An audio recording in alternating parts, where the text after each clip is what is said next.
یہ کہانی ہے ایک عظیم پیغمبر کی اور ایک قوم کی جسے پہاڑوں میں محلات تراشنے پر ناز تھا اور جو خود کو ناقابل شکست سمجھتی تھی، لیکن جب حق سامنے آیا تو تکبر، ضد اور نافرمانی نے ان کا مقدر برباد کر دیا۔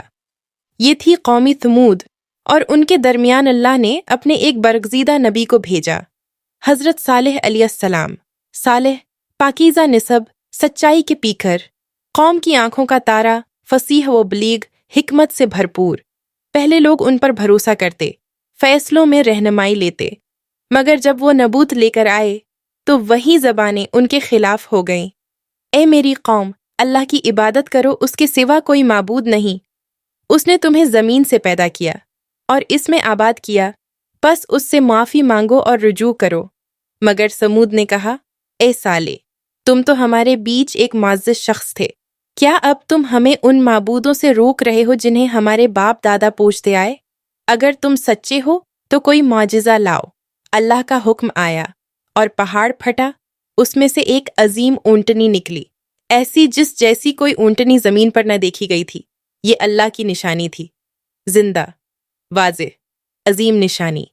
صالح نے فرمایا، یہ اللہ کی اونٹنی ہے، اسے نقصان نہ پہنچانا، ورنہ تم پر عذاب آئے گا۔ کچھ دن قوم نے اونٹنی کو برداشت کیا، مگر تکبر، حسد اور آزمائش نے ان کے دل سیاہ کر دیے۔ انہوں نے سازش کی اور آخر کار اس پاک اونٹنی کو قتل کر دیا۔ حضرت صالح علیہ السلام نے کہا، 3 دن اپنے گھروں میں رہ لو، پھر وہ وقت آئے گا جو تم نے کبھی نہ سوچا ہوگا۔ پہلا دن چہرے زرد، دوسرا دن چہرے سرخ، تیسرا دن چہرے سیاہ، اور پھر ایک چیخ، ایک زبردست زلزلہ، اور پوری بستی مٹی میں دفن ہو گئی۔ صالح واپس آئے اور دیکھا کہ سب کچھ ختم ہو چکا ہے۔ کہا، آئے میری قوم، میں نے تمہیں پیغام دیا، نصیحت کی، مگر تم نے سچ کو جھٹلایا۔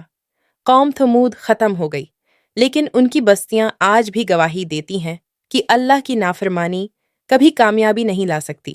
یہ کہانی صرف ایک قوم کی نہیں، یہ ہر اس دل کے لیے ہے جو حق کے مقابلے میں تکبر کرتا ہے، جو معجزات دیکھ کر بھی انکار کرتا ہے، اور جو دنیا کی طاقت پر فخر کرتا ہے۔